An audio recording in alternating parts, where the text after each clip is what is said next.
আসসালামু আলাইকুম। আবার চলে আসলাম লাইভে।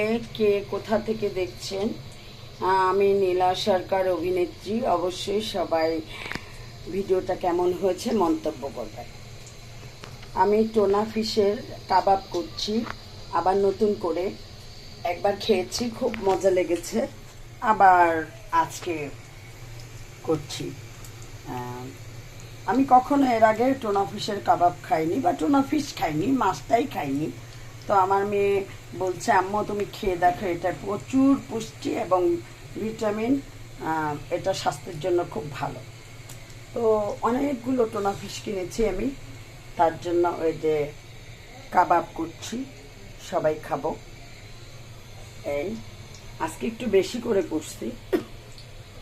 তো কেমন লেগেছে অবশ্যই জানাবেন আমাকে। আমি অবশ্য রান্না বান্না পারি না, মাঝে মধ্যে একটু রান্না টান্না করি। তো আপনাদের উদ্দেশ্যে ভিডিওটা করলাম।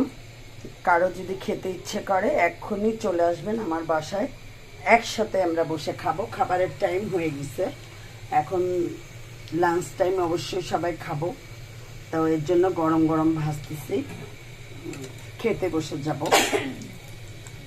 লাইভটা এর জন্য করলাম যে ভাজতেছি যখন একটু লাইভ করি। তো সবাই ভালো থাকেন, সুস্থ থাকেন, আর নিজেকে অবশ্যই বেশি বেশি ভালোবাসবেন। ফরমালিন থেকে দূরে থাকবেন, কারণ ফরমালিন আমাদের দেশে বেশি হয়ে গেছে মানুষের অন্তরে। এর জন্য ফরমালিন থেকে দূরে থাকবেন, আর নিজেকে বেশি বেশি ভালোবাসবেন। নিজেকে ভালোবাসবেন, হাসি খুশি থাকবেন, মন ফুরফুরা থাকবে একদম। তাহলে আপনার ডায়াবেটিস হবে না, হৃদরোগ হবে না, স্বাস্থ্য ভালো থাকবে। কারণ মানুষের অতিরিক্ত টেনশন করলে তার উচ্চ রক্তচাপ বেড়ে যায়। যাই হোক, সবাই ভালো থাকবেন, সুস্থ থাকবেন। আল্লাহ হাফেজ। সবার জন্য শুভকামনা রইল।